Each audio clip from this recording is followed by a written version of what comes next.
اس کا سالن ہر قسم کی گرمی کو دور کرنے کے لیے نہایت لاجواب شے ہے۔ نحمدہ ونصلی ونسلم علی رسولہ الکریم، اما بعد فاعوذ باللہ من الشیطان الرجیم، بسم اللہ الرحمن الرحیم۔ ہربلس کی جانب سے ڈاکٹر فہیم ہربلس آپ کو پروگرام میں خوش آمدید کہتے ہیں۔ السلام علیکم ورحمۃ اللہ وبرکاتہ۔ ناظرین، آج ہم جس درخت کی بات کریں گے اسے درخت قوبا کہتے ہیں۔ درخت قوبا کے بے شمار فوائد ہیں۔ اس کا مزاج سرد خشک ہے۔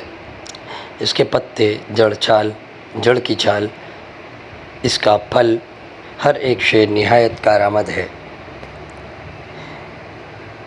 اس کے پتوں کی بجیا پکا کر اکثر بر صغیر پاک و ہند میں استعمال کی جاتی رہی ہے۔ صدیوں سے اس کا استعمال چلا آ رہا ہے، لیکن افسوس آج کل کے فیشنیبل دور کے لوگ اس کی اہمیت کا اندازہ نہیں لگا سکتے۔ ناظرین، اس سے قبل کہ میں آج کی جڑی بوٹی کا آپ سے تعارف کراؤں، میں یہ ضروری سمجھوں گا کہ ڈاکٹر فہیم ہربلس کی طبی خدمات سے آپ کو آگاہ کروں۔ آپ سہراب گوٹ JDC آفس کے سامنے ہربلس کلینک کرتے ہیں۔ دبئی، کویت، جدہ میں بھی کلینک کرتے ہیں۔ اس کے علاوہ آپ مارننگ شو کرتے ہیں K21 اور GTV پر۔ آرٹیفیشل انٹیلیجنس کے ذریعے ساری دنیا میں ادویات کی ترسیل کی جاتی ہے۔ ناظرین، یہ تھا مختصر سا تعارف جناب ڈاکٹر فہیم ہربلس کا۔ مزید رہنمائی کے لیے نیچے دیے گئے نمبر پر رابطہ کر سکتے ہیں۔ آئیے چلتے ہیں پروگرام کی طرف۔ درخت قوبا بہت زیادہ بڑا درخت نہیں ہوتا، 8 سے 10 فٹ سے زیادہ بلند نہیں ہوتا۔ اس میں چھوٹا سا ایک پھل بھی لگتا ہے جو بالکل پکنے کے بعد شروع میں گرین اور بعد میں ریڈ کلر کا ہو جاتا ہے۔ پھل نہایت لذیذ ہوتا ہے اور کریل کے پھل کے برابر ہوتا ہے۔ نہایت مٹھاس آمیز ہوتا ہے اور جسم سے گرمی کا ایسے خاتمہ کر دیتا ہے جیسے کہ گرمی ہو ہی نہیں۔